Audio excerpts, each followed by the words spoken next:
I've always felt like I was born with instructions in a language no one in my family spoke. Growing up just outside Boston, every family event felt like stepping onto a stage set for someone else's show, one where I always missed my cue or tripped over the furniture.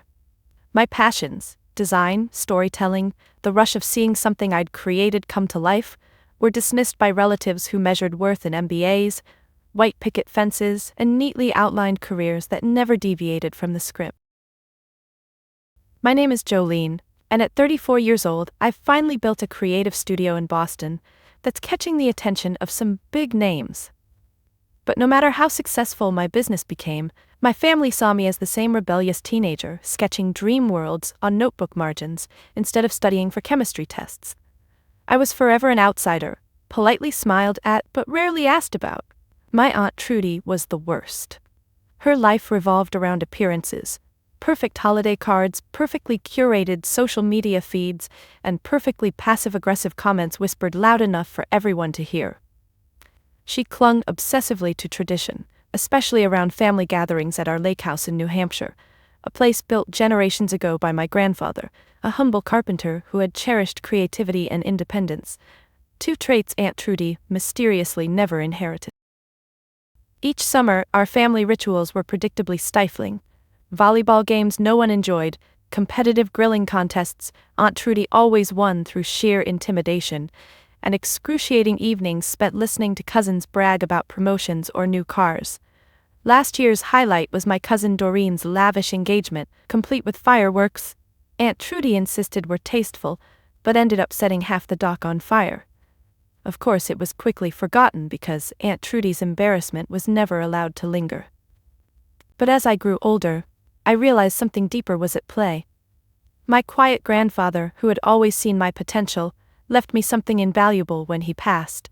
A key to that very lake house, given privately, quietly away from the prying eyes of Aunt Trudy's expectations. It was his way of telling me he saw who I was, even if no one else did.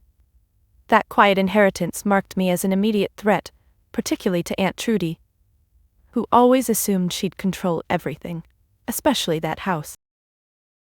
I knew my independence rattled her, but I never expected how far she'd go to protect her perfect world. Before I tell you how Aunt Trudy twisted our family's love into a weapon to exile me, let me know where you're watching from, and hit subscribe.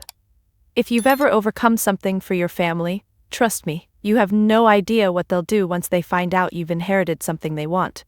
Everything started to unravel just before this summer's annual family dinner, a seemingly innocent tradition masking years of quiet hostility.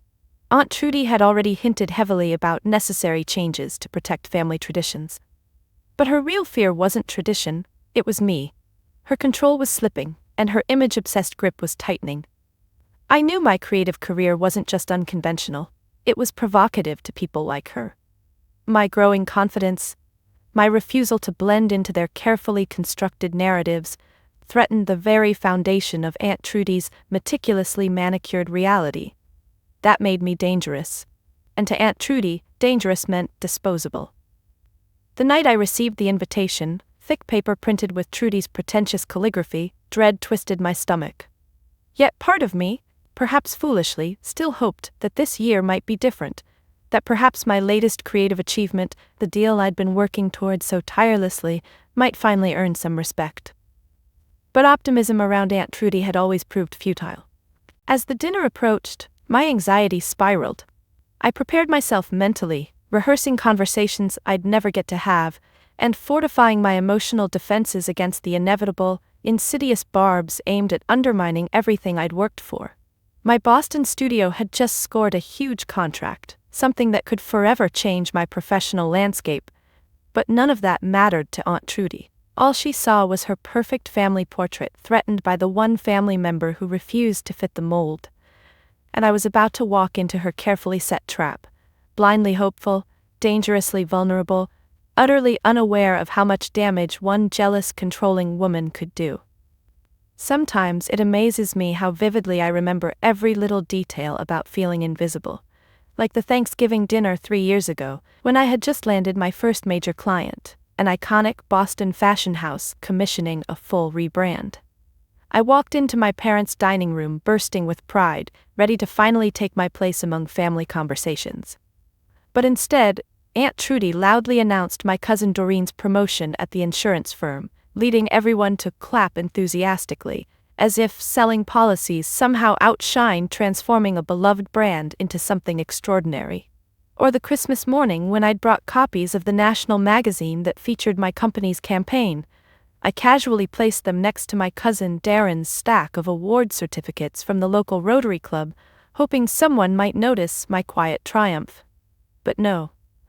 Aunt Trudy swiftly scooped them aside, insisting we all admire Darren's community spirit, nodding approvingly as she recounted his selfless volunteering, conveniently ignoring that Darren volunteered precisely once, for exactly 45 minutes, long enough for photos. But worst was my grandfather's funeral, where Aunt Trudy's obsession with appearances reached an entirely new level. Standing in the corner of the church reception hall, I'd quietly overheard her telling friends how much my grandfather valued tradition and conventional success, conveniently omitting that he'd spent countless hours encouraging my sketches and stories, nurturing the creativity in me that no one else cared about. He understood me. She never did.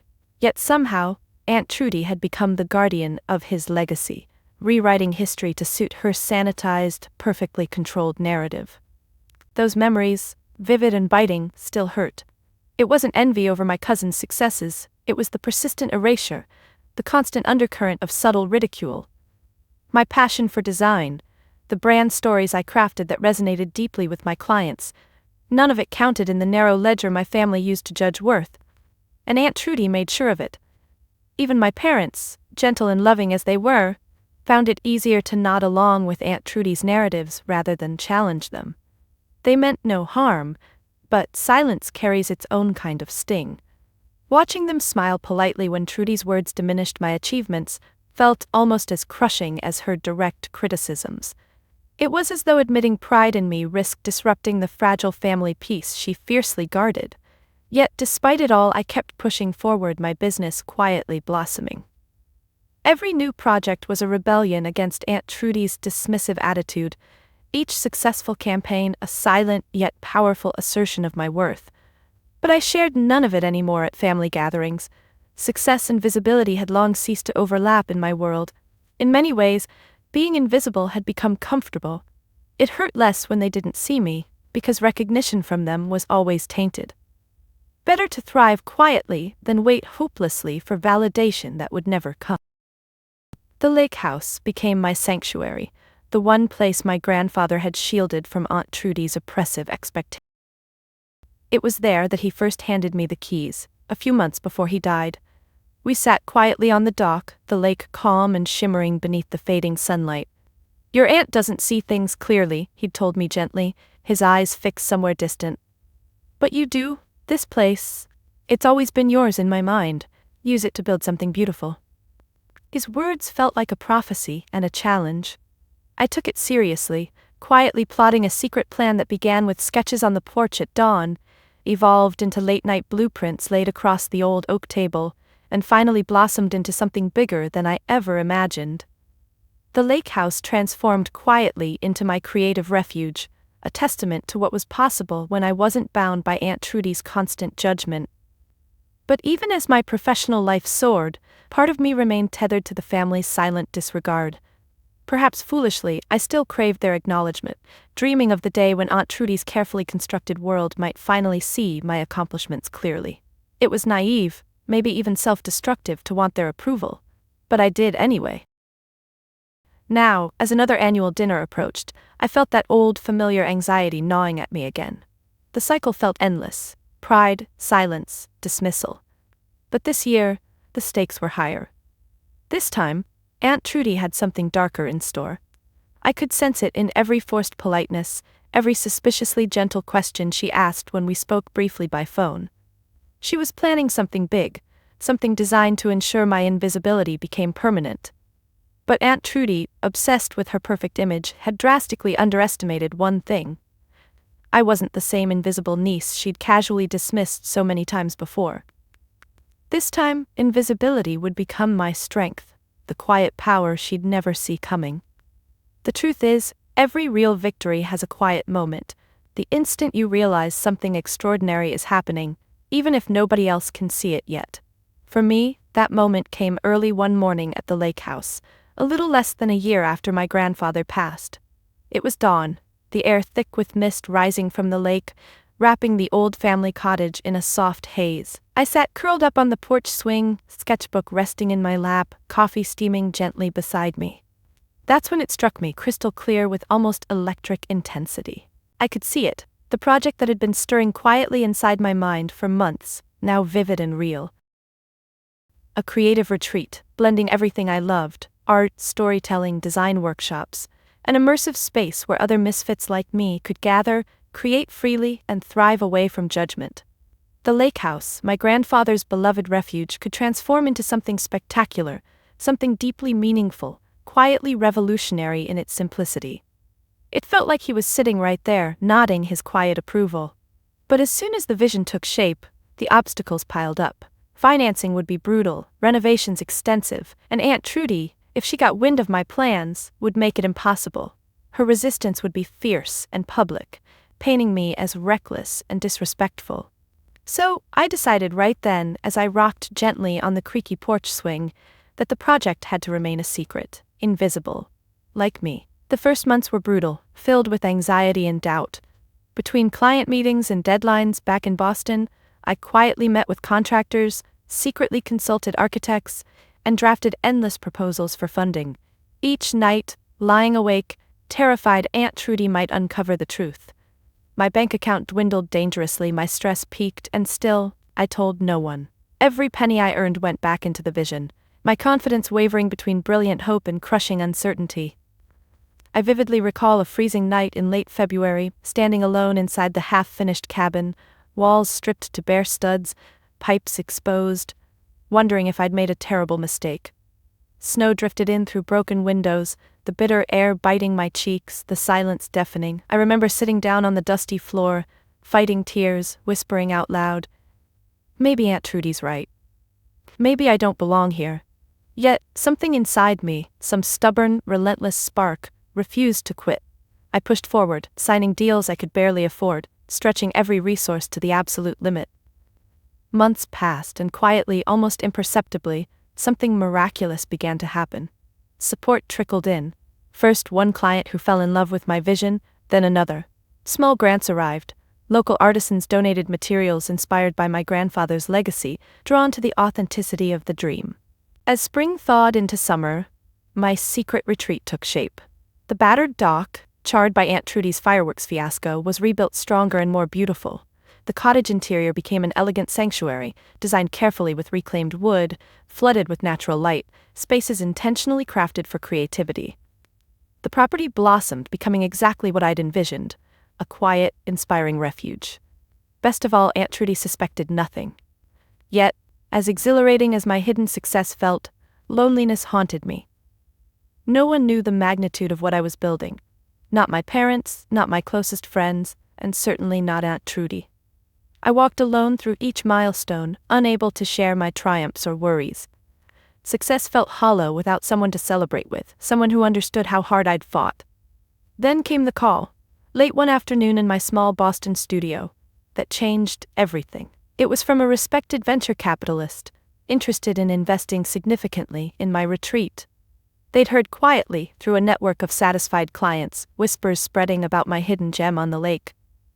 "Your vision, Jolene, it's exactly what we've been looking for. We'd love to support this," the investor said warmly, genuinely. I held the phone tightly, breathless, tears prickling behind my eyes. Validation flooded me, overwhelming and sweet. Here it was, the recognition I'd craved for so long, finally found through quiet determination, away from my family's judgmental eyes. Yet, even in that moment of triumph, dread lingered. I knew this incredible news couldn't stay secret forever. Aunt Trudy's reaction would be severe, possibly devastating. My success, hidden so carefully, would trigger her fury. After all, I had dared to break her rules, quietly reshaping the legacy she believed belonged solely to her. Now, as I stood poised between victory and chaos, anxiety twisting inside me, I knew I couldn't hide any longer.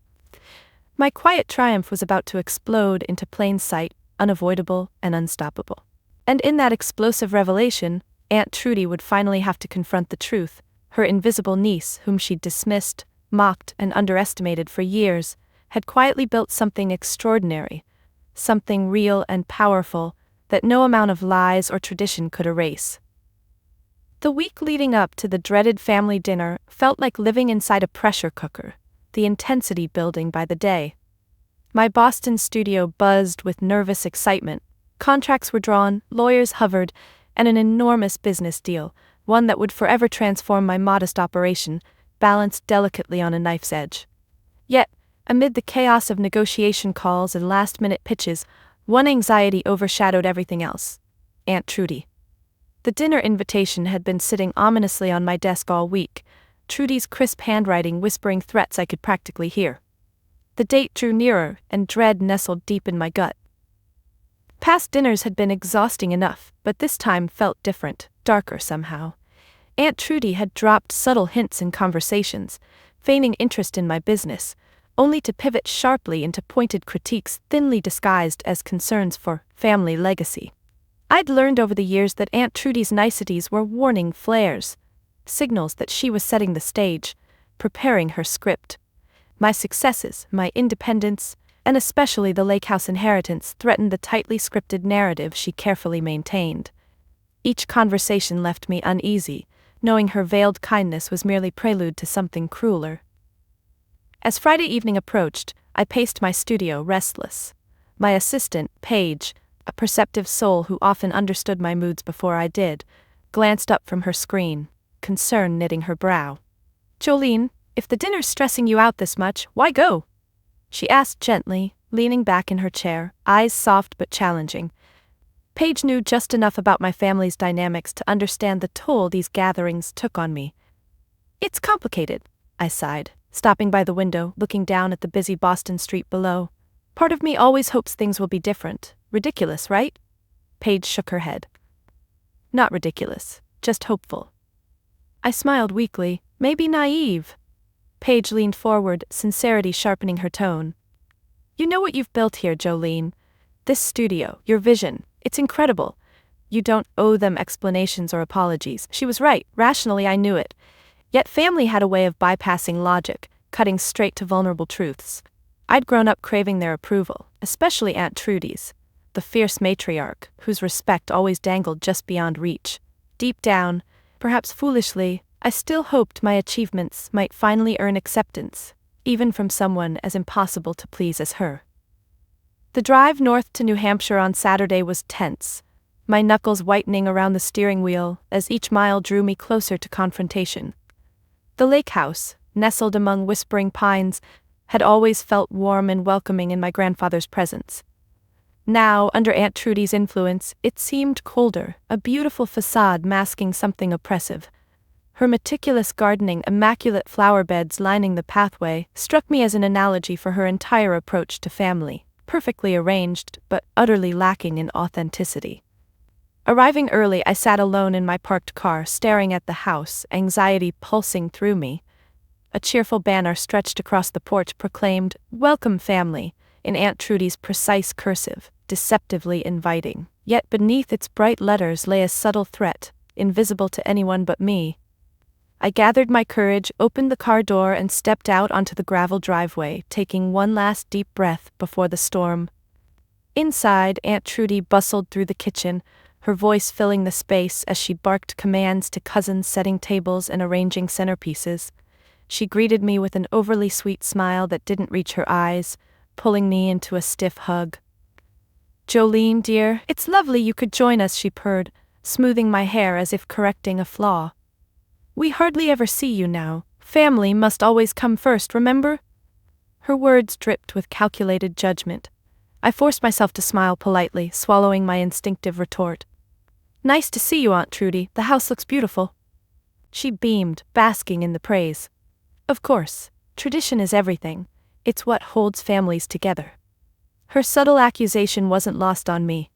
In Aunt Trudy's carefully curated world, my independent life in Boston and the quiet legacy my grandfather left exclusively for me represented a betrayal. I was the crack in her porcelain-perfect family image, an imperfection she desperately needed to erase. As evening settled over the lake, my cousins filtered in, their chatter revolving predictably around promotions, marriages, babies, safe topics carefully orchestrated by Aunt Trudy. Conversation drifted seamlessly past me, my presence barely acknowledged. Yet, I sensed tension humming beneath superficial pleasantries. Everyone knew something was coming, they just didn't know what. When we sat down to dinner, Aunt Trudy tapped her glass gently, silencing the table. My stomach twisted, anxiety spiking sharply. "Tonight," she began, her voice heavy with false warmth, "we have some important family matters to discuss, matters of legacy, loyalty, and tradition." Her eyes settled coldly on mine, unmistakable in their warning. It was coming. The judgment she'd planned meticulously, waiting patiently to strike at the heart of everything I'd built. And suddenly, I realized I'd underestimated her. Aunt Trudy hadn't invited me here to reconcile, celebrate, or even criticize. She'd brought me here for something far more devastating: public humiliation, exile dressed elegantly as tradition.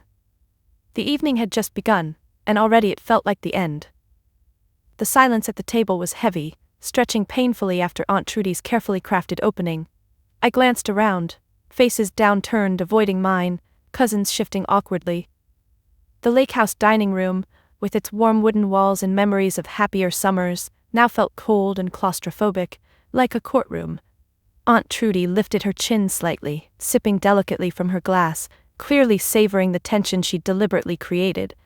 Finally, she broke the silence with a deceptively gentle voice, laced with poison. "Jolene," she began slowly, precisely, "we're all so proud of your creative pursuits in Boston." She paused dramatically. "It must be nice to have so much freedom."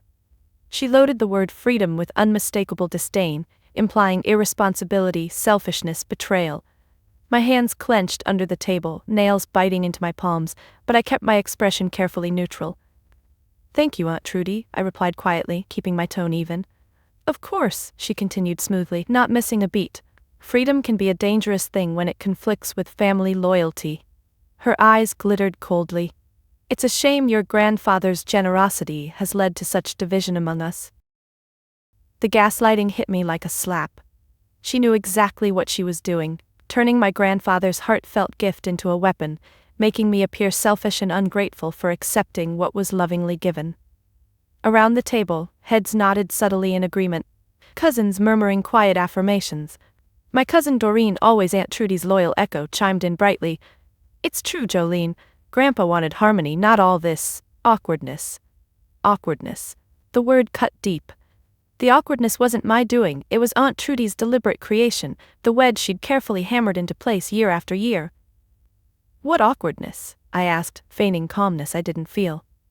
"Grandpa wanted us each to find our own paths. Isn't that exactly what I've done?" The table stirred uneasily. Aunt Trudy's mouth tightened slightly, her grip on the narrative slipping momentarily before she recovered smoothly.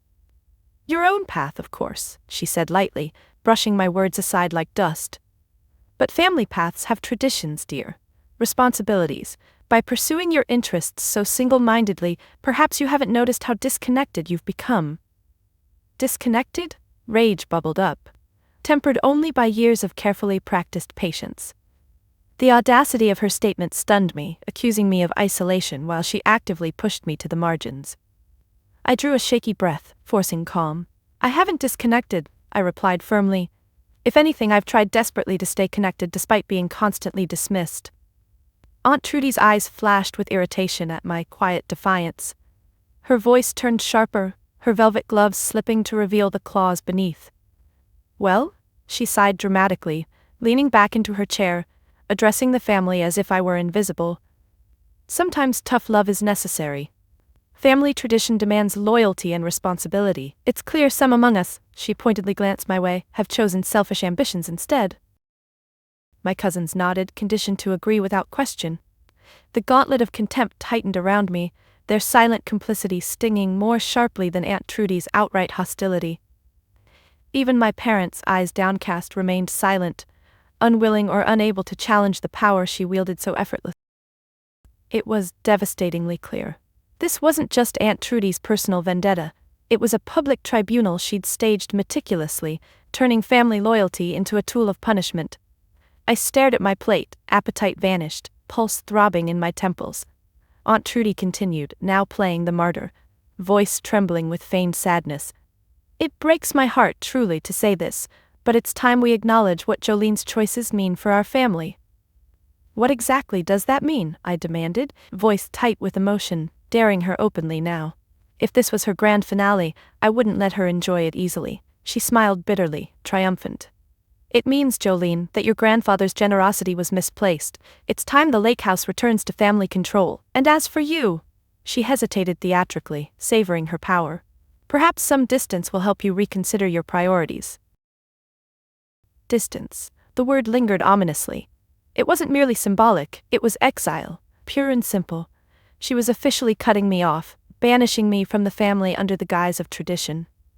Shock rippled visibly through my cousins, murmurs spreading rapidly. Yet no one protested. Not my parents, not even cousins I'd once felt close to. Aunt Trudy had painted me so effectively as a traitor that her harsh decision felt almost justified in their eyes. "Is that really necessary?" I asked, voice breaking despite myself. Aunt Trudy's expression softened falsely, patronizingly. "Unfortunately, yes, Jolene. Sometimes painful decisions must be made. It's for everyone's good." The humiliation felt crushing, my cheeks burning, eyes pricking with tears I refused to shed. Aunt Trudy had calculated every detail perfectly. The timing, the delivery, even my reaction. She'd weaponized my grandfather's loving gesture and turned the family I desperately hoped might finally accept me completely against me. As whispers filled the table, and Aunt Trudy turned smoothly to dessert, signaling the conversation's brutal end, I sat silently devastated. It was over, my exile official, my family turned entirely against me. Yet as the evening stretched on, humiliation settling deep in my bones, Aunt Trudy overlooked one crucial detail. By publicly shaming me, she'd set the stage for the truth to emerge powerfully, dramatically, an unstoppable reckoning she couldn't yet imagine. The rest of the dinner passed in a blur. Aunt Trudy moved effortlessly from the brutal spectacle she'd staged into cheerful small talk about cousins' weddings and holiday plans, deliberately ignoring my stunned silence. Her words echoed cruelly in my mind, an endless loop. Misplaced generosity, family control, distance. I sat numbly aware of every whisper, every sideways glance, and the awkward avoidance of eye contact. My parents remained silent, faces pale, helplessly caught between loyalty and fear of Aunt Trudy's wrath. Cousins busied themselves with second helpings of dessert, desperate not to acknowledge the emotional bloodbath that had just occurred. It felt surreal. My humiliation played out publicly, yet everyone behaved as if nothing had changed, as though Aunt Trudy hadn't just stripped me of my place in our family. After dessert, cousins drifted toward the porch or lakefront, leaving me alone in the dining room, staring blankly at my untouched plate. The lake house, a sanctuary for most of my life, now felt like foreign territory, a hostile landscape shaped entirely by Aunt Trudy's relentless determination to control the family narrative. I rose shakily, needing air, stepping outside into the cool night, stars glittering distantly above. The lake shimmered quietly, oblivious to human cruelty. Standing alone at the railing, tears stung fiercely, finally spilling over. Shame and anger blended hotly in my chest, frustration at myself as much as at my family. How could I have expected anything else? Soft footsteps approached behind me, and I turned warily. My mother stood uncertainly, her eyes glistening, voice trembling softly. "Jolene, honey," she began hesitantly, avoiding my gaze. "I'm sorry," I interrupted bitterly, unable to hold back. "Sorry for what, Mom? Letting Aunt Trudy humiliate me, or letting her kick me out of our family?" She winced visibly, tears slipping down her cheeks. "I never wanted this. But you know how she is. That's not an excuse." My voice shook, sharp and angry. "Every single year you all sit quietly and watch her rip me apart, and nobody says anything. Nobody ever defends me. It's always her rules, her judgment. Why?" She glanced nervously toward the house, lowering her voice urgently. "She controls everything. Your father's job, our finances, even this lake house. She's always had influence. Standing up to her feels impossible." I stared incredulously. Impossible? Or just uncomfortable? Her silence answered more than words ever could. Disappointment settled bitterly in my chest. Even my mother, gentle and loving, found it easier to appease Aunt Trudy's cruelty than confront it. I sighed heavily, voice quieting, resignation edging in. "I can't do this anymore, Mom. pretending, hoping it'll change. It never does. And tonight was the final straw. She opened her mouth to speak, but nothing came out. She simply nodded, eyes brimming, and quietly walked back into the house, leaving me standing alone in the dark, feeling utterly abandoned. The night air chilled deeper, but I couldn't move, trapped by shame, anger, and aching loneliness. Everything Aunt Trudy planned had succeeded perfectly. The exile she'd announced had already begun, emotionally as much as physically. My family had chosen tradition and safety over fairness, leaving me standing alone, outcast from my own history. As I stared out across the lake, a painful clarity settled over me. Aunt Trudy wasn't afraid of losing the lake house or family traditions. She feared losing control. My success, my independence, threatened everything she valued, the carefully constructed illusion of a perfect family. In her world, imperfections like me had to be erased. Suddenly, the vibrating buzz of my phone interrupted my spiraling thoughts. I glanced down reluctantly, recognizing the caller, a number from the investment group. My heart jolted painfully. Now? Here? I hesitated only briefly, inhaling sharply before answering with forced steadiness. Hello?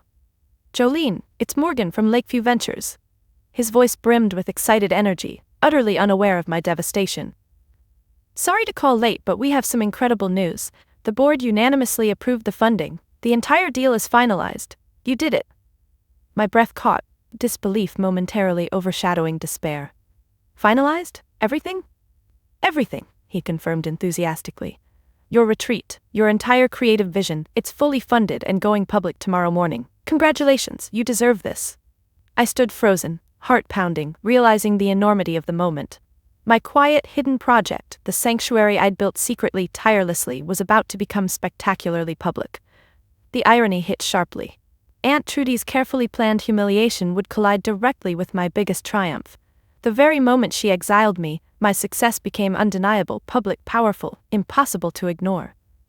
Thank you, I finally managed, voice tight with emotion. You have no idea how much this means right now. Morgan chuckled warmly, completely oblivious to the context. Just remember us when you're famous. Talk tomorrow. The call ended abruptly, leaving me standing breathless, heart racing. Tomorrow morning everything changed. Irrevocably. Aunt Trudy had weaponized tradition and family loyalty against me, publicly exiling me. Yet she had no clue what was coming next. I turned slowly, staring at the house, glowing softly with warm lights, filled with family members oblivious to the reckoning about to explode into their carefully curated world. Aunt Trudy's vicious plan had succeeded tonight, but tomorrow would be mine. Because tomorrow they'd all wake up to the truth. That the niece they casually discarded, humiliated, and exiled was stronger, braver, and more successful than their narrow traditions could ever hold.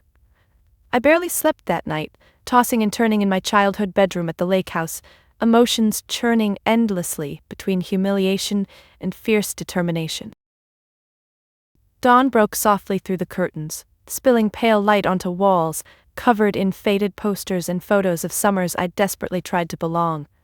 A lifetime of trying to fit in stared back at me, bitterly reminding me how much I'd never truly belonged here. Yet, beneath the heavy sadness, a strange exhilaration simmered. Today, everything would change. Quietly, I packed my things, ignoring the sounds of family laughter drifting up from the kitchen below. Aunt Trudy's cheerful voice grated sharply, a stark contrast to her cold cruelty last night. She'd exiled me so publicly, confident in her power to define family on her terms, yet completely unaware of the seismic shift about to happen. As I carried my bag down the stairs, everyone fell silent, their conversations awkwardly paused mid-sentence. Aunt Trudy glanced up from her coffee, eyebrows raised slightly, faint disdain curling her lips. "Leaving so soon, Jolene?" she asked sweetly, voice laced with false concern. I met her gaze squarely, refusing to show weakness. "Yes, I wouldn't want to disrupt your perfect morning." Her eyes narrowed subtly, sensing defiance she wasn't expecting. "Well, safe travels. Perhaps time away will clarify what's truly important." Ignoring her veiled insult, I moved toward the door. My mother stood silently to the side, watching helplessly, sadness heavy in her eyes. My father averted his gaze, uncomfortable, caught between loyalty and fear of confrontation. Cousins whispered, casting furtive glances, pretending disinterest. The exile Aunt Trudy had crafted was now complete. Outside, breathing deeply, I walked slowly toward my car. My phone buzzed urgently as I climbed inside. Paige's voice burst through immediately, excitement tumbling out rapidly. "Jolene, have you checked your phone? Your email? The announcement went public early. Everyone's talking about it. Your project, it's everywhere. Clients, press, it's blowing up." My heart jolted, adrenaline surging. "Wait, slow down, what's happening exactly?" "Lakeview Ventures released the official statement," Paige explained breathlessly. "They spotlighted your story, your vision, the lake house retreat, all of it. Boston's buzzing, national media picked it up. Jolene, this is huge!"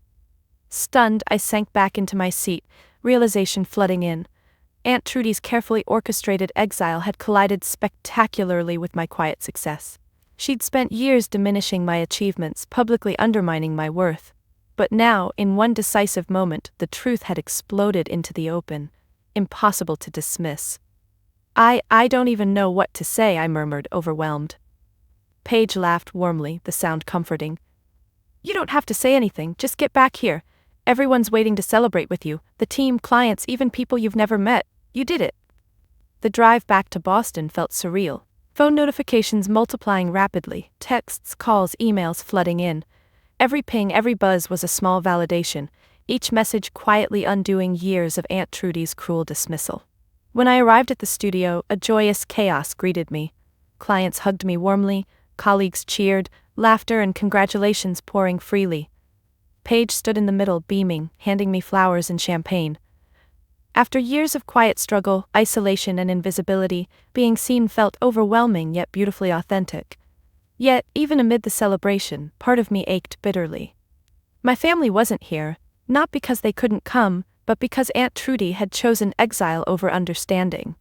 My success felt deeply satisfying yet strangely incomplete, without the validation of those who should have loved me unconditionally. Suddenly, Paige gently touched my arm, interrupting my thoughts. "Jolene, I think you need to see this." She handed me her phone, face tense. A string of frantic messages from cousins, even my mother, lit up the screen. "Jolene, we had no idea, please talk." "Is this real? Aunt Trudy never told us. We didn't know. Can we meet? We need to talk." My chest tightened painfully, emotions swirling chaotically. Aunt Trudy's deception had been so thorough, even family members genuinely believed her narrative, that I was selfish, irresponsible, disloyal. Now, exposed by undeniable success, the truth had shaken them deeply. Then, my phone vibrated again. This time a text from Aunt Trudy herself, curt, devoid of warmth. "Come back to the house, we need to discuss this immediately." I stared at her message, anger flaring hotly. After publicly humiliating me, exiling me from family, now she demanded explanations, control slipping from her grasp. The audacity stunned me. Her arrogance, her desperation to maintain appearances even now. In that instant, my resolve crystallized sharply. Aunt Trudy no longer held power over my story. My success had revealed the truth, exposing her manipulations, and now it was time she faced the consequences. Slowly, deliberately, I typed my reply, concise yet undeniably powerful. "No, the time for discussions has passed. The truth speaks louder than your lies." I hit send, breathing deeply, liberation washing over me. Aunt Trudy had spent a lifetime weaponizing family loyalty, image, and tradition against me. Now, stripped of her power, forced to reckon with reality, she would finally confront what family truly meant. Not control, not appearances, but authenticity and unconditional support. As the evening unfolded, surrounded by genuine celebration, the weight of exile lifting steadily, one thing became perfectly clear. Aunt Trudy's carefully orchestrated humiliation had spectacularly failed. Instead, she'd given me the greatest gift imaginable, the opportunity for truth to finally emerge, revealing not only my success but my resilience, strength, and the real meaning of family. The next morning dawned clear and bright, Boston's skyline glowing softly through my studio windows. Overnight, my quiet little firm had become headline news. Clients poured in, offers flooded my inbox, and reporters clamored for interviews. Success had never felt so simultaneously exhilarating and surreal. Yet, beneath it all, one lingering tension remained: the unresolved confrontation with Aunt Trudy and my family. I knew it was only a matter of time before they arrived, seeking reconciliation, or rather, attempting damage control. Aunt Trudy never surrendered easily, especially when her precious family image was at stake. By mid-morning, as anticipated, my phone buzzed relentlessly. Cousins sent awkwardly apologetic texts, subtly distancing themselves from Aunt Trudy. My mother left voicemails filled with genuine remorse and hope for reconciliation. Even Doreen, usually Trudy's staunchest ally, hesitantly offered congratulations, clearly uncomfortable acknowledging the reality of my success. Yet, nothing from Aunt Trudy herself. I knew her silence wasn't surrender, it was strategy. At lunchtime, Paige nervously knocked on my office door, peering in cautiously. "Jolene, someone's here to see you." My heart dropped sharply. "Aunt Trudy?" Paige nodded uneasily. She insisted. Taking a deep breath, I steeled myself, walking out to confront the woman who'd spent a lifetime making me feel invisible. Aunt Trudy waited stiffly near the reception area, posture perfectly rigid, her face carefully composed, yet taut with barely contained fury. "Jolene," she said tightly, forcing a stiff smile. "Can we talk privately?" I gestured calmly toward the small conference room. Once inside, she sat slowly, maintaining an icy dignity. "You've made quite the impression," she began, voice edged in cold resentment. "The whole family is buzzing. I suppose congratulations are in order." I shook my head slightly, refusing to play her game. "Is that why you're here? To offer fake congratulations?" She bristled visibly, composure slipping. "I'm here because you've caused considerable embarrassment. This public spectacle could have been handled differently, privately." Anger flashed sharply within me. Privately? Like the private humiliation you carefully orchestrated at dinner? Like the years of private dismissal, Aunt Trudy? She recoiled, eyes narrowing dangerously. "Everything I've done was for family unity tradition." "Stop," I interrupted firmly, voice quiet but unyielding. "You never cared about unity or tradition. You cared about control, image, appearances. My independence threatened you, so you exiled me. Now, exposed by my success, you're here demanding discretion?" Her face flushed angrily, composure fracturing further. "You took something precious from us." "No, Grandpa gave it to me," I corrected forcefully, voice steady, "because he believed in me, in creativity and authenticity, everything you tried desperately to suppress." She leaned forward sharply, voice dropping to an angry whisper. "You don't understand what you've done. Our family's reputation built on lies isn't worth protecting." I cut her off again, conviction ringing clearly. "You had years to support me, Aunt Trudy, yet you chose silence, manipulation, exile. Now that I've succeeded publicly, suddenly you see value? That's hypocrisy." Her eyes widened, speechless for once, clearly unaccustomed to direct confrontation. For years, Aunt Trudy wielded family loyalty as a weapon, never imagining someone might challenge her authority so openly. "You're mistaken," she finally stammered weakly. "You need family, Jolene." I shook my head slowly, clarity washing over me. "I need real family, people who support, love, and accept me without conditions, not people who pretend loyalty while secretly undermining my worth." She stared at me silently, the painful truth finally hitting her clearly. Her power, always rooted in carefully maintained illusions, crumbled visibly beneath the weight of authenticity. "I think we're done here," I concluded calmly, rising steadily. "You've said enough. My family, the real family, is waiting." She stood uncertainly, anger and desperation flickering through her eyes. "You'll regret this," she warned weakly, the threat hollow now. "No," I responded softly. "The only regret I have is wasting years hoping you might change." I opened the door decisively, signaling our final goodbye. Aunt Trudy walked out slowly, stiffly, dignity shattered by truth she could no longer deny. Paige watched quietly from across the office, silently supportive, as Aunt Trudy disappeared through the door, taking with her years of toxic manipulation, leaving only a lingering sense of profound liberation. That evening, gathered with Paige and my small circle of trusted friends at a warm, bustling cafe, laughter and genuine warmth filled the space. Unlike the toxic family dinner, every smile was authentic, every toast heartfelt. These people, my chosen family, understood me deeply, supported me unconditionally, celebrated me honestly. My heart swelled powerfully with gratitude, finally recognizing what true family felt like: unconditional acceptance, genuine connection, love without strings attached. Yet, even amid the celebration, a quieter realization settled peacefully within me. Aunt Trudy's betrayal, her bitter exile, had unknowingly given me an extraordinary gift: the chance to redefine family on my terms. No longer bound by tradition, expectation, or fear of judgment, I could finally embrace relationships based on authenticity, kindness, and genuine respect. As I raised my glass, eyes meeting Paige's warmly across the table, I felt a powerful sense of liberation. One born not from revenge or bitterness, but from quiet courage, unyielding authenticity, and the simple yet profound truth Aunt Trudy had desperately feared all along. Family isn't defined by tradition or control, but by the real, unconditional love we choose freely, and courageously, for ourselves. It's funny how life often places the deepest truths in plain sight, quietly waiting for us to notice. A few evenings after my dramatic confrontation with Aunt Trudy, I sat around a crackling fire pit behind Paige's cozy suburban home just outside Boston. It wasn't fancy, certainly not as picturesque as the carefully arranged bonfires Aunt Trudy had obsessively planned at the lake house, but something about the genuine warmth of that night felt infinitely more real.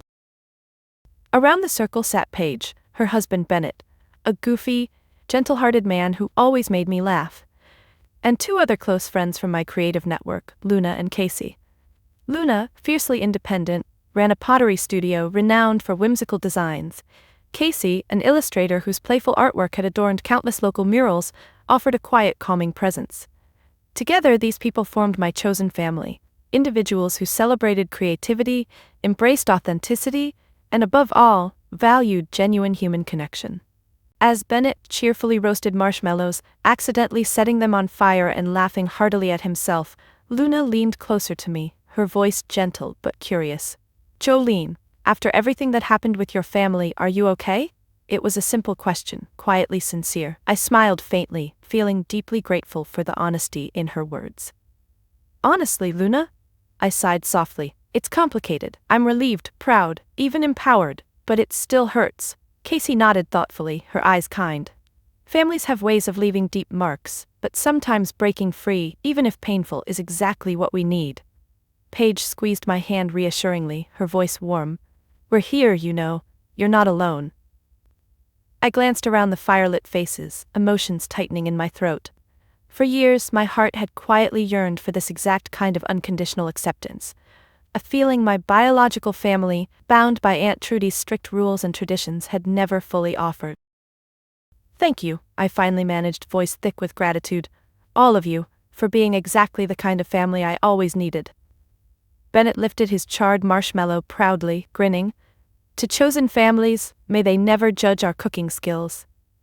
Laughter erupted around the fire, tension dissolving into joy. Sitting there beneath the stars, wrapped in laughter, I felt profoundly grateful. This was the family I'd quietly built over years of late-night brainstorming sessions, weekend art fairs, and countless shared moments of vulnerability. These relationships weren't based on blood, obligation, or control, but on mutual respect, understanding, and genuine love. Later, as we lingered around the dying fire, Paige quietly handed me a small envelope, eyes dancing with warmth. "Open it later. Just a little something we all wanted you to have." Curiosity stirred, but I nodded, tucking it safely away, touched by the thoughtful gesture. When I returned home that night to my quiet apartment, I carefully opened the envelope. Inside lay a simple, elegant silver pendant, etched delicately with the words, "Family is who you choose." My eyes misted instantly, heart swelling powerfully. The message encapsulated everything I'd quietly learned through the painful yet liberating ordeal with Aunt Trudy, that real family isn't something assigned at birth, bound by rigid expectations and conditional loyalty. True family is something deeper, chosen intentionally, forged through genuine connection, kindness, and acceptance. Yet, even amid this newfound clarity, part of me still quietly mourned the lost potential with my biological family, especially my parents, trapped by fear and tradition, unable to fully support or accept me. The grief lingered gently, mingling softly with gratitude, reminding me of the complex tapestry family weaves in our lives. In the days that followed, life became a delicate balance between honoring my chosen family and navigating the messy aftermath Aunt Trudy had left behind. My studio flourished beautifully, offers flooding in, opportunities expanding steadily. Yet beneath the public success, the private challenge remained, setting firm boundaries, deciding clearly who belonged in my life, and learning to honor my truth without bitterness. Late one evening, as I sat quietly sketching ideas for a new creative project, my phone buzzed gently. I glanced down warily, heart jolting unexpectedly when I saw my mother's number flash across the screen. Nervousness rose sharply, uncertainty gripping tightly. I hesitated briefly, then answered carefully. "Hello?" Her voice, gentle yet deeply emotional, trembled softly. "Jolene, honey, I just wanted to say I'm sorry, truly sorry." Emotion rose powerfully, catching my breath. "Mom," she continued quickly, quietly urgent. "Your father and we're proud of you. I know it doesn't excuse everything, but please know that." Silence stretched delicately, forgiveness hovering gently between us. Finally, my voice emerged softly, tearful yet clear. "Thank you. That means a lot." We spoke quietly for a long time, awkwardly navigating apologies, confessions, and small moments of gentle healing. It wasn't perfect. Too much pain lingered beneath the surface, but it was a start. The first tentative step toward redefining family bonds beyond Aunt Trudy's toxic control. Afterward, sitting quietly, reflecting deeply, I felt profound gratitude. Aunt Trudy's cruelty had indeed left scars, but in doing so she inadvertently created space for truth, growth, and authenticity. Now surrounded by chosen family, gently healing relationships with biological family, I finally understood clearly what family meant. Love defined not by tradition, control, or expectation, but by genuine connection, vulnerability, and unconditional acceptance. I closed my sketchbook gently, heart finally peaceful. The chosen family I'd quietly nurtured wasn't simply a refuge, it was powerful proof of resilience, authenticity, and quiet courage. In their warmth, acceptance, and unwavering support, I finally knew what family truly meant. Family was never about tradition. It was always and only about real, unconditional love. After the quiet reconciliation with my mother, I knew it was time to solidify the boundaries I'd spent years quietly forming. Family relationships had always felt precarious, conditional upon my willingness to suppress my truth. Now, standing firmly in the reality of my success and authenticity, I was determined never to compromise myself again.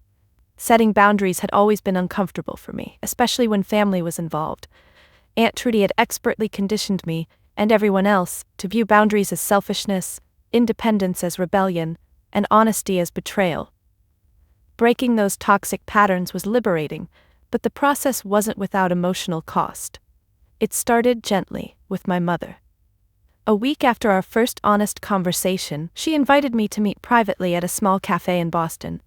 The place was cozy, safe, neutral ground, a symbolic gesture indicating genuine effort. She arrived nervous but sincere, eyes filled with cautious hope. Over cups of steaming coffee, we spoke openly about family pressures, Aunt Trudy's manipulations, and my invisible struggle for acceptance. Tears flowed quietly, healing gently as we shared vulnerabilities that had remained hidden too long. Yet even amid emotional warmth, I stood firm. "Mom, I love you, and I genuinely want to rebuild our relationship, but things need to change." She nodded softly, understanding clearly. "Tell me what you need." "I need honesty," I began firmly, voice gentle but resolute. "I need respect for who I am, my choices, my career, my boundaries, and above all, I need you to stand by me even if Aunt Trudy disapproves." Her eyes flickered briefly, fear battling quietly with determination. "It won't be easy, but I promise I'll try." It was enough. Change didn't happen instantly, it rarely does, but for the first time, a clear foundation of honesty had been laid. With cousins, boundaries were trickier. Doreen reached out first, awkwardly suggesting lunch, her discomfort palpable even through text messages. When we met, she shifted nervously, struggling to balance loyalty to Aunt Trudy with recognition of the truth. "I had no idea things were so bad," she admitted hesitantly, eyes darting nervously. "I guess we never really noticed." Her admission, though frustratingly naive, was sincere, yet sincerity alone wasn't enough. Not anymore. I listened patiently but spoke clearly, outlining precisely what genuine relationships required. "I appreciate you reaching out," I said gently yet firmly, "but I can't pretend the past didn't happen. If we're going to move forward, our relationship needs to be built on honesty, respect, and accountability, not passive acceptance of Aunt Trudy's cruelty." She blinked, clearly surprised at my directness, but nodded slowly. "You're right. I can't imagine how hard that was for you. I'm sorry, Jolene." Boundaries firmly stated, cautiously acknowledged. Again, a small yet significant step. However, when Aunt Trudy herself attempted to re-establish contact under the guise of family harmony, I stood resolute. Her calls and messages grew increasingly persistent, shifting between angry accusations and manipulative apologies. Finally, forced into action, I sent one decisive reply, setting boundaries clearly and unequivocally. Until you acknowledge the harm you've caused and take genuine responsibility, we have nothing further to discuss. Her silence afterward spoke loudly, clearly indicating her inability or unwillingness to honor authentic boundaries. In my professional life, boundaries felt simpler. I confidently turned down opportunities not aligned with my values, refused clients who didn't respect my team, and protected fiercely the creative environment I'd painstakingly built. Boundaries became empowering rather than restrictive, creating space for growth, authenticity, and genuine connection. Slowly, the emotional landscape of my life shifted profoundly. Relationships became healthier, founded on honesty rather than fear. My chosen family, the friends and colleagues who supported me unconditionally, flourished beautifully, thriving without the weight of toxic expectations. Yet the process wasn't without pain. Moments of loneliness occasionally surfaced, lingering sadness at lost connections, quiet grief for relationships that remained fractured. But the clarity, authenticity, and freedom that came from establishing genuine boundaries far outweighed temporary discomfort. Months passed quietly, my professional success growing steadily, relationships deepening authentically. Aunt Trudy's influence dwindled significantly within the family, her manipulations exposed and discredited. My parents slowly regained independence, cautiously rebuilding connections strained by years of toxic control. One quiet afternoon, Paige gently knocked on my office door, smiling softly as she handed me a package. "This arrived for you. No return address." Curiosity stirred as I carefully opened the box. Inside, nestled gently in tissue paper, lay an old, beautifully weathered sketchbook, my grandfather's. Emotion rose sharply, memories flooding powerfully. Inside, his handwriting appeared clearly, gentle wisdom etched beside pencil sketches of the lake house, nature scenes, and portraits, careful depictions of family, captured lovingly. One note caught my eye immediately. Family isn't about following traditions blindly. It's about creating new paths, supporting each other authentically, and loving courageously. My eyes filled instantly, his quiet validation echoing profoundly. The boundaries I'd courageously established weren't selfish rebellion. They honored precisely the authenticity and independence he cherished. Aunt Trudy's traditions had twisted his legacy, weaponizing family loyalty for control. But now, freed from toxic constraints, his true legacy emerged powerfully, beautifully. Unconditional love, courageous authenticity, real family. Closing the sketchbook gently, heart deeply peaceful, I smiled softly, gratitude swelling profoundly. Establishing boundaries hadn't fractured family, it had quietly, courageously redefined it. Now, surrounded by genuine connection, liberated by authenticity, I knew clearly what true strength looked like. Strength was never about endurance or silence. It was about courageously standing firm, gently speaking truth, and honoring precisely who I was, without apology, without compromise. It was early autumn when I first saw the final transformation of the lake house, the vision my grandfather inspired, fully realized. Stepping onto the porch that crisp morning, I paused, heart swelling as sunlight streamed softly over the renovated grounds, illuminating everything I'd quietly fought to create. The retreat was finally complete, vibrant and alive, reflecting precisely the authenticity Aunt Trudy had spent years suppressing. The place was no longer merely a family cottage. It was now officially the Jolene Emerson Creative Sanctuary, dedicated in honor of my grandfather's true legacy. A gentle hum of activity filled the space as artists, designers, writers, and dreamers wandered the property, sketching quietly on benches overlooking the lake, collaborating joyfully in workshops, or simply reflecting peacefully on what they'd created. Paige approached, grinning warmly, her eyes sparkling. "Look at this, Jolene. You did it." Emotion tightened my throat, gratitude and pride mingling deeply. "No, we did it. Everyone who believed in this vision." She nodded, her voice quiet yet firm. "It started with you, your courage, your determination. Your grandfather would be incredibly proud." Her words resonated powerfully, offering quiet validation I'd always yearned for, yet rarely received from my biological family. Now, surrounded by genuine community, seeing my vision alive, I finally understood clearly what reclaiming my legacy meant. It wasn't about proving Aunt Trudy wrong, though that satisfaction lingered gently. Instead, reclaiming my legacy meant embracing authenticity, courageously defining success on my own terms, and channeling everything I'd quietly endured into something positive, meaningful, beautiful. In the months leading up to the sanctuary's grand opening, local media celebrated my story, highlighting how a personal struggle became a community asset. Publicly sharing my journey, without bitterness, without seeking revenge, sparked conversations about authenticity, creativity, and the power of reclaiming personal truths from toxic family dynamics. My painful past quietly transformed into inspiration, empowering others to embrace their own authenticity courageously. Surprisingly, Aunt Trudy made no further attempts to undermine the sanctuary's success. Perhaps genuine change had occurred, or perhaps she merely recognized her defeat. Either way, her absence felt profoundly freeing, allowing the sanctuary to flourish naturally, authentically, untouched by manipulation or control. My relationship with my parents continued to heal gently, cautiously, but authentically. They visited regularly, supporting workshops, quietly engaging with the community I'd built. Each visit felt like progress, a small but meaningful step toward real reconciliation, independent from Aunt Trudy's shadow. Yet the most profound transformation occurred within myself. Reclaiming my legacy allowed a deeper understanding of what true success meant. It wasn't measured by recognition, financial security, or family approval, though each held value. Real success was quieter, deeper, infinitely more meaningful. It meant living authentically, embracing vulnerability courageously, and impacting others positively.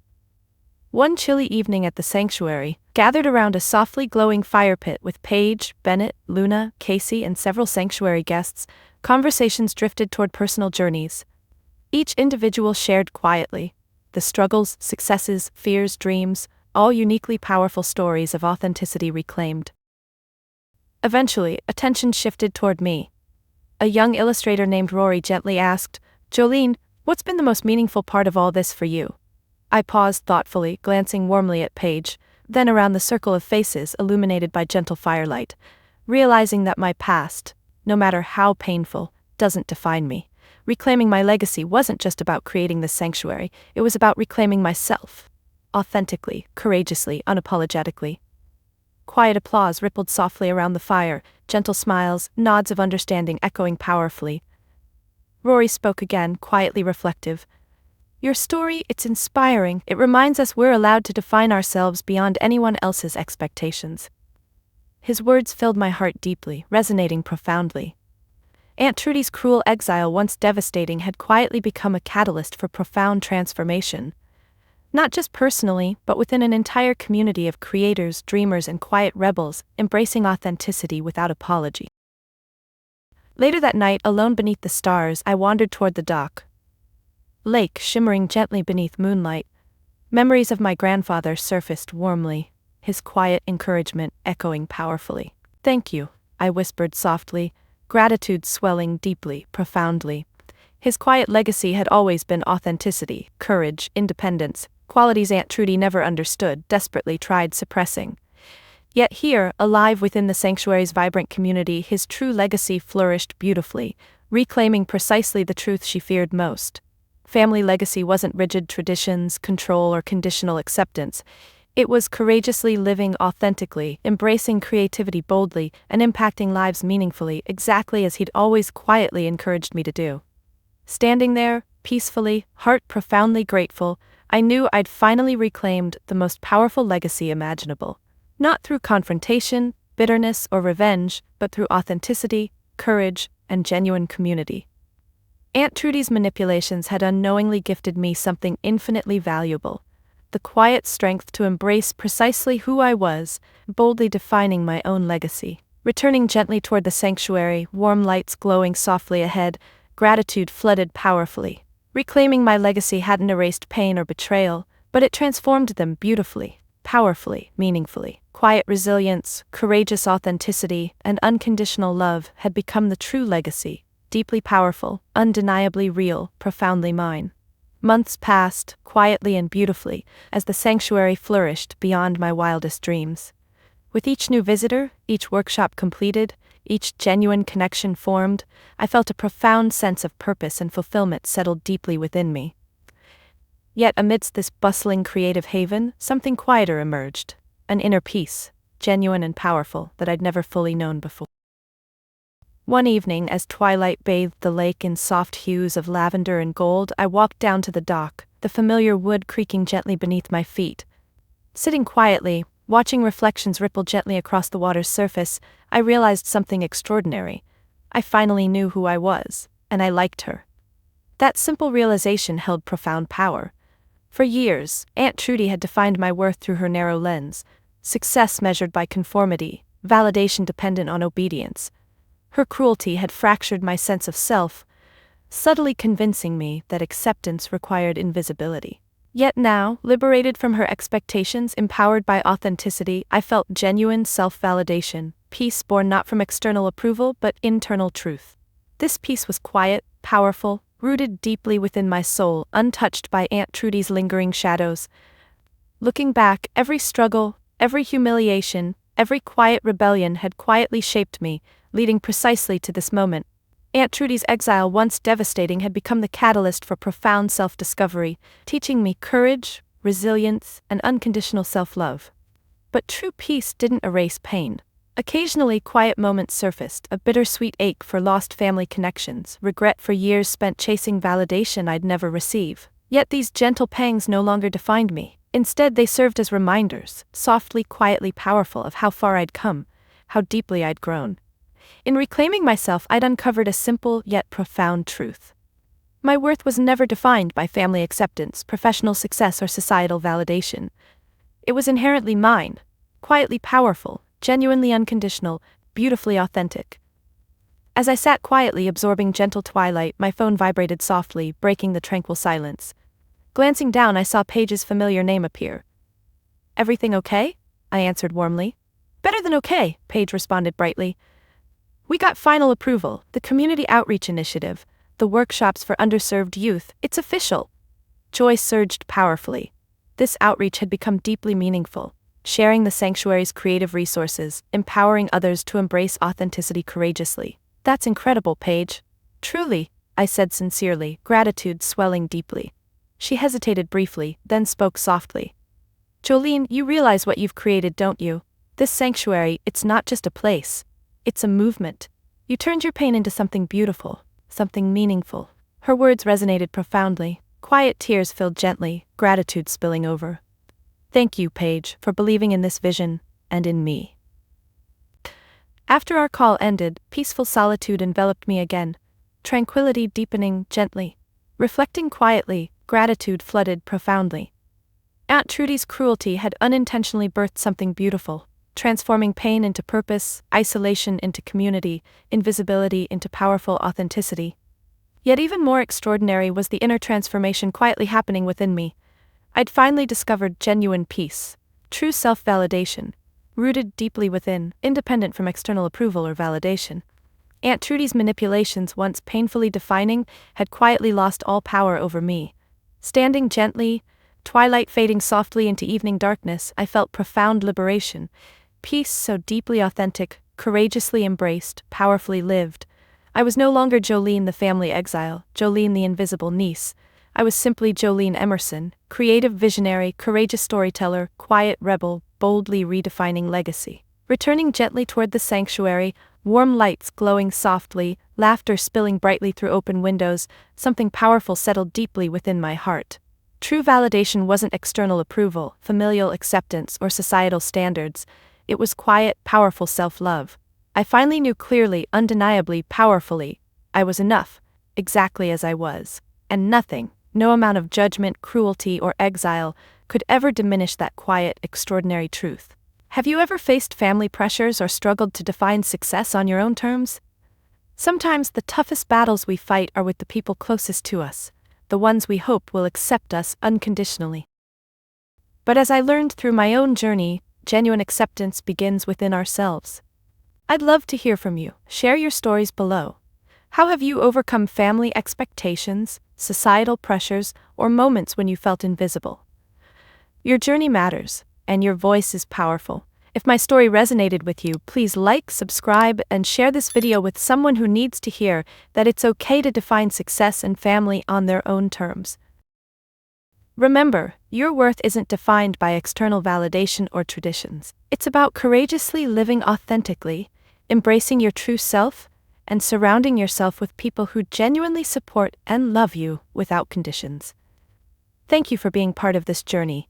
Let's keep redefining success together, one brave step at a time.